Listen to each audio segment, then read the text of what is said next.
Action!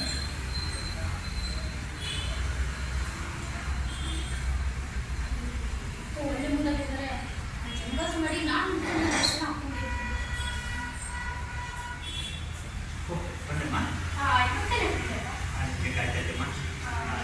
ಏನಿಲ್ಲ ನಿಮ್ಮದು education ಮುಗೀತು, ಒಳ್ಳೆ ಜಾಬ್ ತೊಗೊಂಡಿದ್ಯಾ, ಕೈ ತುಂಬ ಸಂಬಳ ಮಾಡ್ತಾ ಇದೆಯಾ, ನಿಮ್ಮದು ಮದುವೆ ಮಾಡಿಬಿಟ್ರೆ ನನಗೆ ಜವಾಬ್ದಾರಿ ಕಳೆಯುತ್ತಮ್ಮ.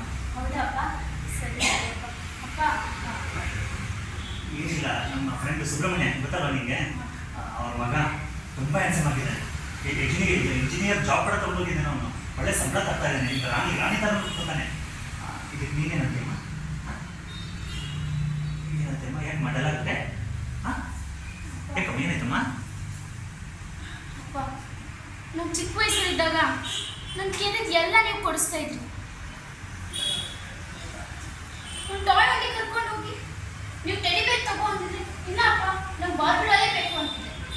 ಅದೇ ಬಟ್ಟೆ ಅಂಗಡಿ ಕರ್ಕೊಂಡು ಹೋದಾಗ ನೀವು ಪ್ಯಾಂಟ್ ಶರ್ಟ್ ತಗೊಳ್ಳಿ ಅಂತಿದ್ರಿ. ಇಲ್ಲ ಅಪ್ಪ, ನಂಗೆ ಸ್ಕರ್ಟೇ ಬೇಕು ಅಂತಿದ್ರಿ. ನೀವು ಕೊಡಿಸ್ತಾ ಇದ್ರಿ. ಅದೇ ಹೋಟೆಲ್ಗೆ ಹೋದಾಗ ನೀವು ಮಸಾಲೆ ದೋಸೆ ತಗೋ ಅಂತಿದ್ರಿ. ಇಲ್ಲ ಅಪ್ಪ, ನಂಗೆ ಇಡ್ಲಿನೇ ಬೇಕು ಅಂತಿದ್ದೆ. ಅದನ್ನು ಕೊಡಿಸ್ತಾ ಇದ್ರಿ. ಇದಕ್ಕೆಲ್ಲ ನೀವು ಫ್ರೀಡಮ್ ಕೊಟ್ರಿ.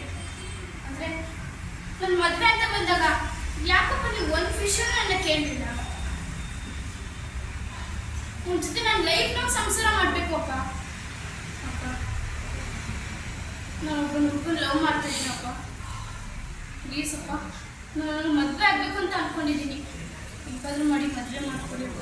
ಅಪ್ಪ ಪ್ಲೀಸ್ ಅಪ್ಪ, ಅವನ ಜೊತೆ ನಾನು ಸಂಸಾರ ಮಾಡ್ತೀನಿ ಅಪ್ಪ. ಅಪ್ಪ ಪ್ಲೀಸ್ ಅಪ್ಪ, ಅಪ್ಪ ಪ್ಲೀಸ್ ಅಪ್ಪ. ಸರಿ, ನಿಮ್ಗೆಲ್ಲ ಆಸೆನೆಲ್ಲ ಈಡೇರಿಸಿರಿ. ಇದೊಂದು ಇಲ್ಲ ಅಂತಿದ್ದೀನಮ್ಮ. ಇದೊಂದು ದೊಡ್ಡ ವಿಷಯನಾ? ಸರಿ ಆಯ್ತು, ನೀನು ಖುಷಿ ಆಗಿರ್ತಿ ಅಂದರೆ ನಂಗೆ ಅದೇ ಬೇಕು. ಈ ವಯಸ್ಸಾಗಿರೋ ಜೀವನಕ್ಕೆ ಇನ್ನೇನಮ್ಮ ಬೇಕು? ಆಯ್ತು ಆಯ್ತು, ಚೆನ್ನಾಗಿರೋಣ, ದಯವಿಟ್ಟು ಚೆನ್ನಾಗಿರೋಣ. ಅಷ್ಟೇ ಸಾಕಮ್ಮ ಈ ಜೀವಕ್ಕೆ, ಇನ್ನೇನು ಬೇಡ. ಓಕೆ ಓಕೆ, ಎದ್ದೇಳು.